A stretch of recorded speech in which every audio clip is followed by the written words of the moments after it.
Hello everyone, this is Shady Khalil from Oil Change International. You are listening to Burned, The Price of Oil, a podcast where we expose the true cost of fossil fuel and the villains blocking climate action, and how a movement of people power is fighting back to create momentum for just and equitable transitions that leaves no one behind. About who we are at Oil Change International, we are a research, communication, and advocacy organization that have been working for 20 years with the global climate movement to expose the true cost of fossil fuels and advocate for just and equitable transition to renewables energy. On this episode, joining me, Shereen Talaat, the director and the founder of MENA Femme Movement. Shereen, thank you so much for joining us and welcome to the show. Thank you. Thanks a lot, Shady. And I'm very excited. Same here. And for our listeners, Shereen is a dear friend, a feminist, an artist, and she is the director of MENA Femme Movement.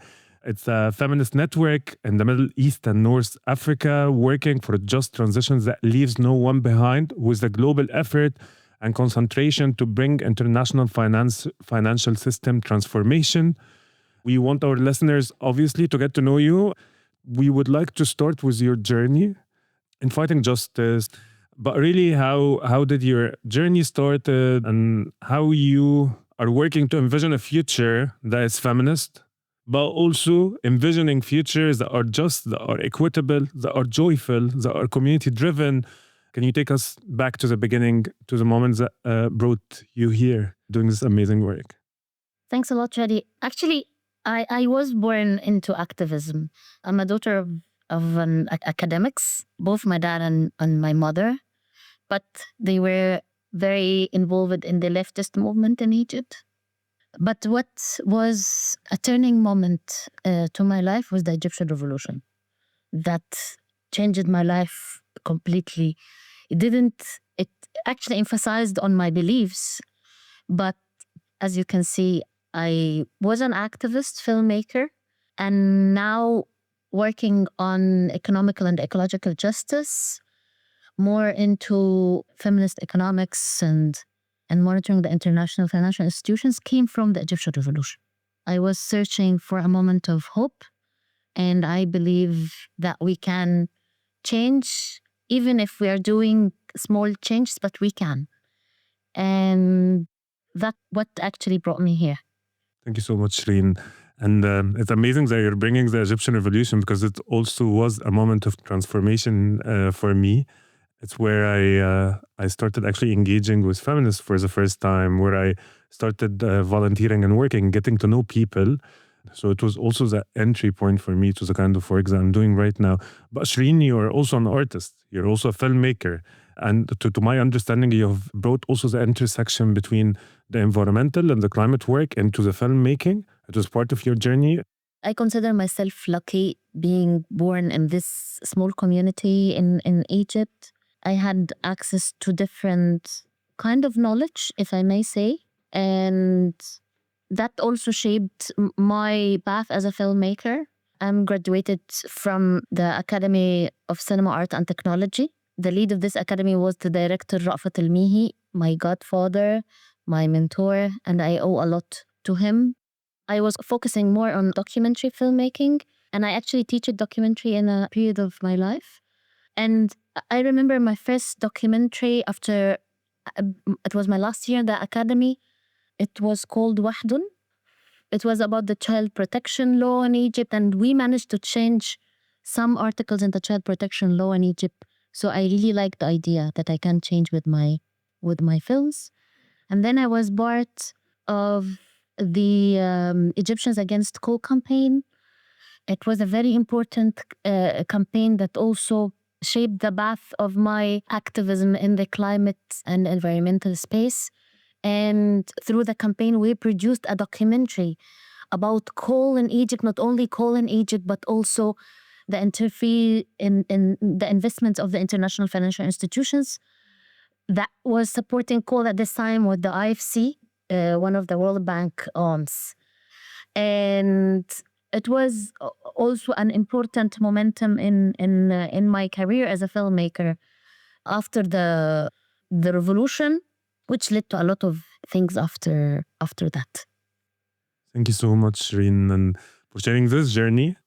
There are environmental organizations in the Middle East and North Africa, and there are feminist organizations in the Middle East, North Africa. And with MENA Fem movement, when you started this, obviously you have identified a gap. Why MENA Fem movement? Why bringing this sort of interconnection work between feminism, climate, environmentalism? Why is it important? Actually, MENA Fem movement came from anger, hope, and a huge gap I couldn't ignore.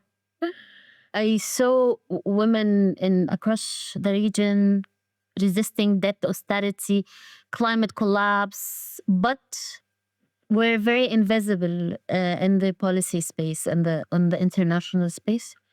And the global financial institutions make decisions that hurt people, especially women, lives, while calling it reforms. So we wanted a space led by women from our region.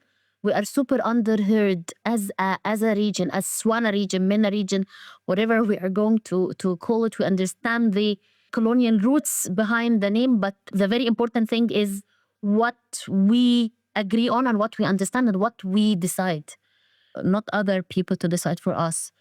So we wanted this space to build knowledge, solidarity, and political power. So MENA Fem grew from that need to connect a feminist struggle for economic and ecological justice to make our movement speak with one voice from Palestine to Morocco to Iraq.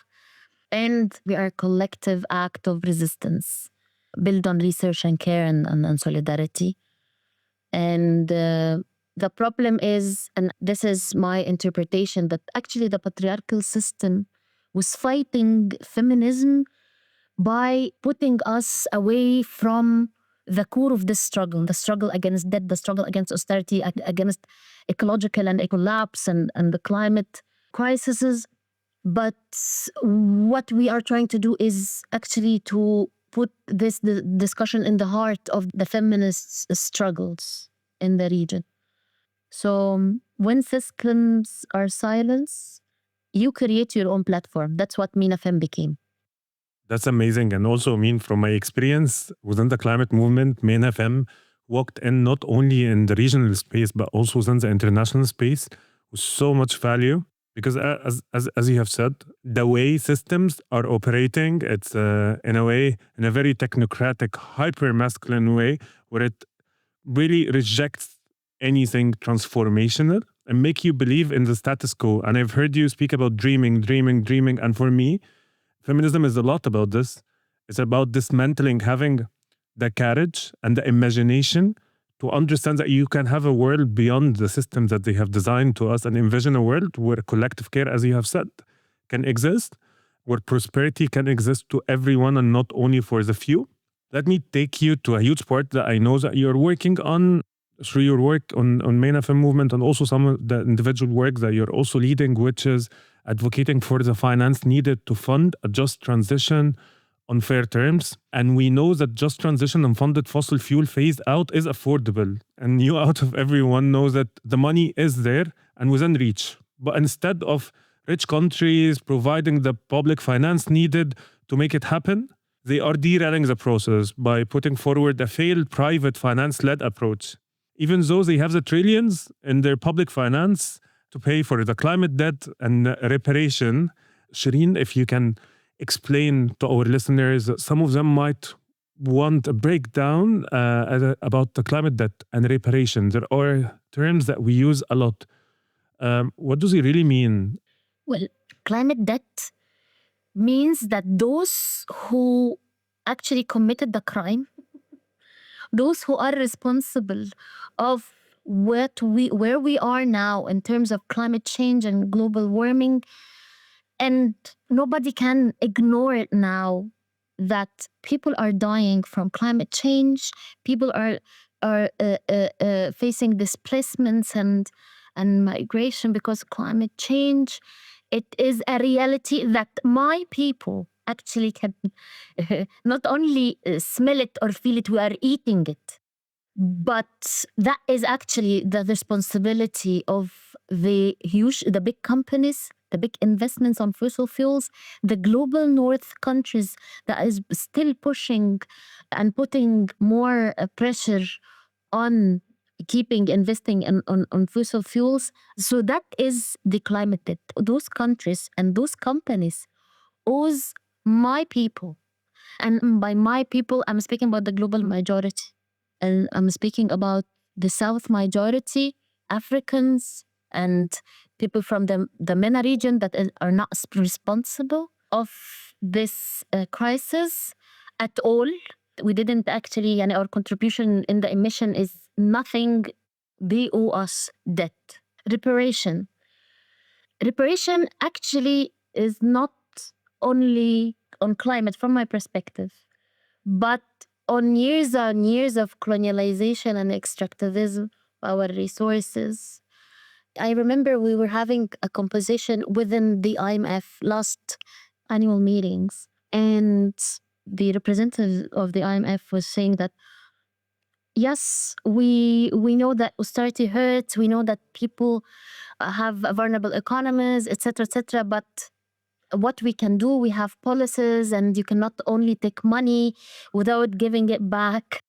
Let's stop here and not forget that we actually weren't born like this in the universe, God, whatever you believe in, didn't create us poor people and in need. No, but we actually were made poor and in need because of histories and years and years that is still doing different shapes, like what Kalmena Kroma mentioned, of colonialization, of extracting our resources, first with tanks and guns. And actually it wasn't, I thought it was ended, but the genocide reminded us It's that still it happening. didn't. Yeah, we're still living this until now. Exactly, but didn't end at all. But and taking a new shape of international financial institutions, development projects that is creating more extracting models.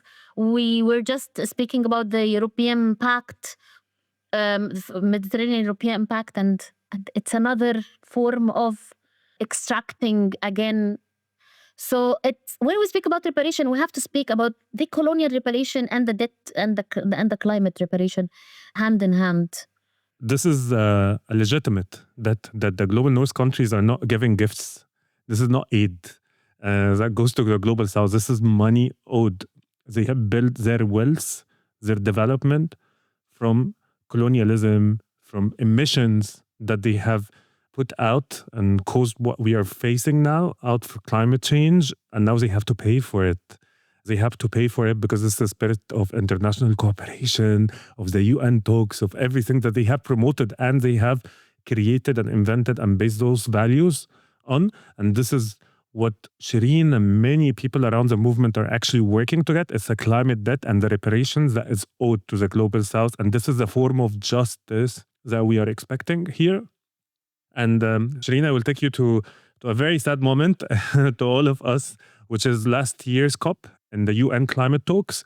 And in the final moments, our movement, you know how outraged, and I've seen you outraged at the final outcome. We have fought hard for rich countries to put up the trillions in public finance needed to fund the transition away from fossil fuel that governments have committed to. And instead of getting trillions, we got 300 billion climate finance, which I would frame it as a scam. It's nowhere near what's needed, and it's not debt free. Even the number, you just like put it there, and there is a lot of private finance that can actually look countries in the global south in debt. How did you feel personally? Because I've seen you, I remember, I've seen you outraged. And what do you think about this outcome? I couldn't feel anything but anger during that time. And also we were in the middle of the genocide. And I didn't believe how, in a very human way, how people can do this kind of things to other people. When I saw the outcomes of the COP29 decision, the new collective quantified goal, the NCQG, I felt anger and frustration. I didn't feel a bit of relief. the same people, the same key players that is always blocking our rights. So it falls short and on many levels. And it actually also, how it was framed, market directed, and actually more debt and debt traps.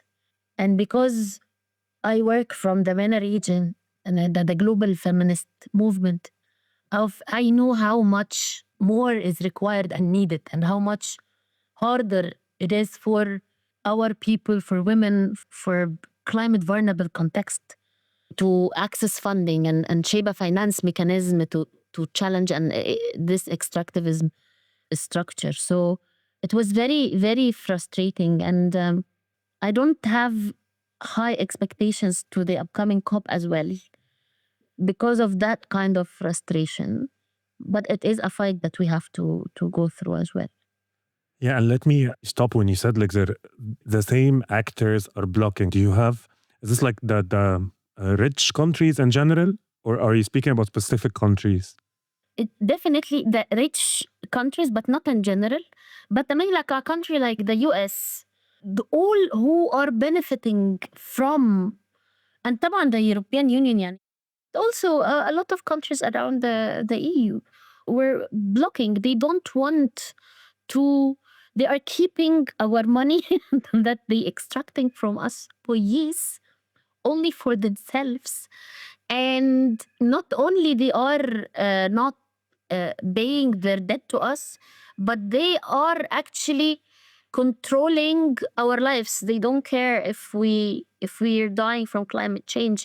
The government of the US, of course, is actually ignoring all the climate change impacts and pushing the international financial institutions like the World Bank and the IMF to call it, to not speak about climate change, just to call it critical weather events. Imagine our people in Aswan dying from critical weather events. Our people in Morocco, because of the ecological collapse, either the earthquake or the floods, dying from a critical weather event. It's not raining hard, Habib. It's no one's responsibility. It's a critical weather event. It's crazy how language matters. And I know you know this, but language matters. And it's one of the things that I would say global North countries weaponize, right? It's the language, how we transform the language in that sense. So it can actually serve them. So from climate change, you are responsible, you're accountable, you have to pay. To it's a critical weather event. It's no one's fault. Exactly. So, Shireen, maybe diving deep to our listeners on the question of private finance. Global North countries are pushing strong proposal around private finance as a solution, as a magic solution for everything, where I find it unrealistic and unfair in so many ways. And even the data is not a personal opinion. Like even the data shows that it attracts 4 to 7 times less private finance than they have promised. So they always say, yeah, private finance attract private finance, but actually it's way less than they actually have promised. Market forces cannot fix the challenge that we are facing right now to transition away from fossil fuel into renewables in a fair and a just way. It cannot be done through market and private finance. And specifically, as you have mentioned, the shortfalls are greatest in the lowest income countries. And for critical transition projects outside of renewable and even electric vehicles, this means funding for things like public transit, for example, support for impacted workers and communities, grids, energy efficiency will be missing, which will impact the day-to-day to people, as you have mentioned. And from your work, as you have mentioned, around the World Bank, the IMF, can you explain the limitation of private finance? First, the approaches when it comes to the energy transition, and how can it create unjust systems, and why things like what MENA call for, like debt-free public finance on fair terms, is critical to the fair fossil fuel phase out. Let's be agreed, private finance cannot deliver justice. This is the start of the discussion. We are call it in Arabic, this is our Bismillah ar-Rahman ar-Rahim. Private finance cannot deliver justice. The global north pushes it to shift responsibility. It replaces public obligation with market logic. Private investors seek profit, not justice. They fund what is bankable, not what communities need. So that means less money for adaptation, care, loss and damage, especially in the poor or conflict affected countries. And our countries, مثلا our middle income countries, they are in the low rank of the middle income. We are poor as well. Data from OECD shows that less than 15% of private finance mobilized since 2016 went to adaptation, and almost none reached local actors. So a fair, just transition needs public finance and democratic control, and that is what MENA Fem and Oil Change and other colleagues are advocating for. So wealthy countries must meet and go beyond their public finance promises. Reparations, not investments. That needs to be clear. Global South countries need debt cancellation to free fiscal space for green and care economies. Women and communities on the front line must be able to shape where money goes. Otherwise, it's not going to be just. That means direct grants, not loans or blended schemes. So you cannot build justice through profit. You cannot build justice without redistributing of power and resources. And you cannot build specifically on energy discussion justice without channeling technology that can be owned by us as well, as it is actually a result of extracting our minerals, our resources, even our fossil fuels. So this is actually what MENA Fem is working towards to and advocating for.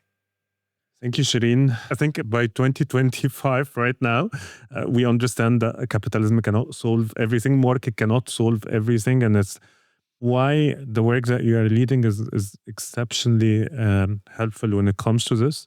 And you have mentioned the word that we use it a lot at the financial architecture, which is, it feels that this is, like for me, I envision it as if it is this big monster that, that is eating and like serving a specific rich countries. So for example, we know that rich countries can unlock $6.6 trillion every year through fair taxes, through ending fossil fuel subsidies and cancelling unjust debts, as you have mentioned. But wealthy countries have been blocking the reform to that unfair global financial architecture. So you're not actually, I mean, they can do it, as you said, which is the part I think that frustrates me the most, and the disappointment that really, really outrages me. Like, you can do it, but you don't want to do it because you have those rich people who are on the top of this big monster, which is the wealthy billionaires controlling it. They don't want to get taxed. They don't want to give the money to their people, even within their countries, in the global north countries, or as reparation and climate debt to the global south. So can you tell us, when it comes to the global financial architecture, and like expand on this part more? And Shireen, is it by coincidence or by design? Is this the coincidence that the failure of the global financial architecture to deliver, or is it designed? And should the big financial institution, multilateral banks, think or reform? Is it a coincidence? No, it's not a coincidence. It was crafted. Kamino Nkrumah in the 60s, who was the president of Ghana after the independence, he said that the colonial, I mentioned this earlier, but the colonial act or the colonial persona is taking another form to do the same thing. And the form that this colonial act is taking is the international financial institutions, the global financial architecture. He said that it will come in forms of institutions and companies, and this is what is happening now. So no, it's not a coincidence. يا حرام لا طبعا. It is meant to be. This is the colonial surviving mechanism. So the global financial architecture was built on itself to protect power, not people and planet. How it is exist now. And we see the global financial architecture, the multilateral system, after what is happening in the rising of the right wing, and what is happening in the international fora now, is super revealing that it's not a multilateral system anymore. It's or maybe it wasn't like this. Aslan. It's a unilateral system where we are following who controls and who owns the money. When the dollar speaks, not people speaks. If يعني either in all the international financial institutions who owe, especially the IMF and World Bank, who are actually putting this kind of global policies and impacting our life on daily basis, you have to see how the governance system on the institution works. You don't have a vote. You don't have a power. You and I, Shady, can have a 0.00.00.00.1 voice as Egyptians. So how it's this governance system, how it was built to protect power, not people. It is controlled by creditor nations, and that is controlling the IMF, the World Bank, even the G20 voting power follows money, not justice. This system reward the fossil fuels dependency. MDB is still financing oil and gas and carbon intensive infrastructures while climate leadership. Between 2022 and 2023, G20 public banks poured more than 55 billion into fossil projects, mostly in the global south. So climate vulnerable countries spend more on debt service than on climate adaptation. That is a structural violence disguised as finance. That is violence. I mean, even violence against, we're putting it as a category of violence against women. A just transition is impossible under these rules. So decision making must shift from creditor clubs to a democratic based process. That's why we're having a hope in the UN system. Although reform need to be done also within the UN system, but I believe a decision making mechanism under the UN system can work. Debt cancellation and climate reparation and colonial reparation are essential for phasing out of fossil fuel fairly. Our countries, our global south countries, need fiscal sovereignty to invest in renewable energy and community resilience, not austerity. I mean, people are dying from austerity. It's not now, it is crimes. Crimes are committed under the systems. I mean, like the 12 farmer workers, women who died in Egypt 2 months ago, who was killed on the road in Egypt 2 months ago, was because of austerity measures, cutting on and subsidizing fossil fuels. If the governance model is not adjusted to be democratic governance model, that makes the voice of the most vulnerable counts and the global south countries count and not a creditor club, then this is not functional. Like in a blunt way, that the rules of the game is not working in the favor of the most vulnerable, of the global majority. So the most vulnerable are not the minority. And I love this terminology and this clarification to our listeners. We are the global majority. It's only a club of rich, some rich countries, some rich people who are trying to put the rules of the game in their favor. And we as the global majority trying to shift this to our favor. So we are impacted. We are the one who most suffering, but we are definitely not the minority. And let me take you to one of the final questions that we have here. But as you have said, that the finance is currently insufficient, right? But then you have mentioned something that I would like to take a pause on, which is debt, and how even the finance, the little finance that they are giving, extract more value than it gives. Again, it extracts more value than it gives. So they give you $1 by the hand and extract 100. And Shereen, if you can explain to us like how debt and loan structures trap countries' independency in fossil fuel and extractive industries that actually lock them into fossil fuel and does not allow them to transition to renewable. Yes, of course, debt is a tool to trap our countries in fossil fuel extractions, because countries that is, and we are coming from the most indebted countries in the world is from our region. So our countries is pushed to invest in fossil fuels according also, again, to the international financial institutions plans, to keep investing in fossil fuels and doing projects and a lot of effort around fossil fuels to be able to pay their debt back.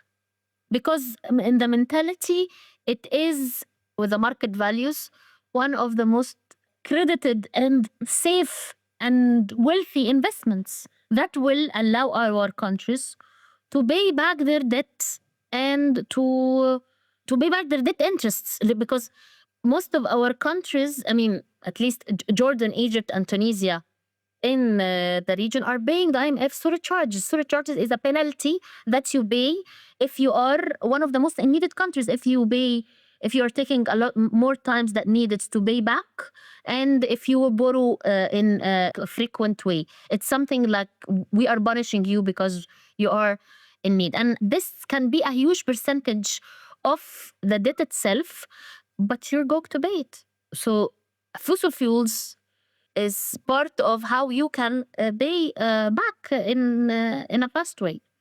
So many low and middle income countries borrow money expecting to repay with revenue from fossil fuels production or export.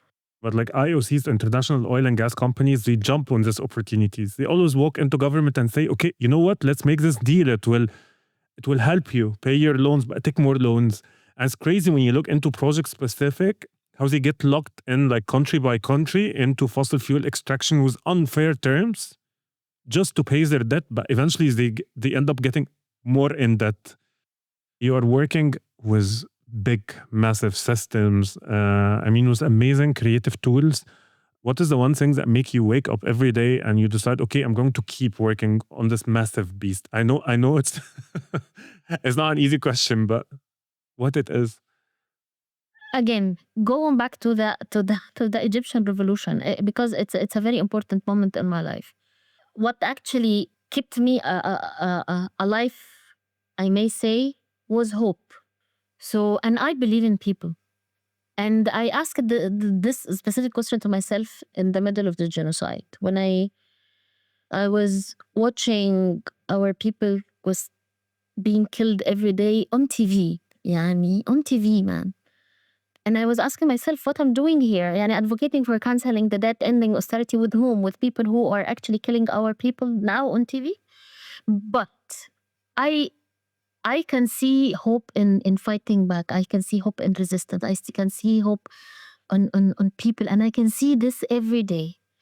I mean, even how the genocide in Palestine, or the killing that is happening today in Sudan is very harsh and evil, but it's also creating a movement of resistance that we can, or be able to build with reach, can build change, by the way.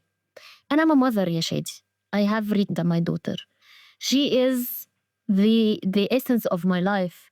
And I have to keep up fighting for her, if this planet survived, to have the minimum of decent life, to be able to breathe fresh air and to be able to find fresh water. I don't want my daughter to fight over water after a couple of years from now. I don't want this life. And I still have the chance. And we are a very strong and honest movement. So I believe in our movement, and I also want to put the outcomes of the Rabat meeting and the Rabat Declaration and roadmap, where feminists came together from the global fora, especially from Africa and the MENA region, from around the global south, to put together what is our plans and what is our demands, and how we can turn this to our global roadmap. So hope is there, solidarity is there, and alternatives. Thank you so much, Shereen. And if I would respond to this question, it would be the work that you lead and the feminisms that you're bringing to this table is the thing that brings me hope, to be honest, because it envision the transformations that I want to see. I always say that I don't work for emission reduction. I work for systems transformation, and feminism is the roadmap that I see, and the work that you are leading and envisioning is one of the key roadmaps that I see leading us there. So thank you for everything that you have been doing. It's an honor to have you with us on this episode of Burned, the Price of Oil. Thank you, Shady. Thanks so much for joining us for this episode of Burned, the Price of Oil. Subscribe and stay tuned for the next episode for more conversations, uncovering the hidden cost of fossil fuels and imagining the just energy futures that we want.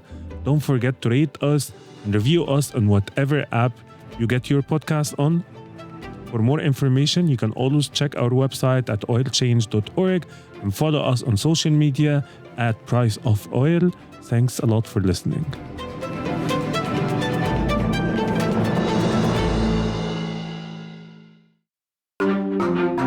Topica.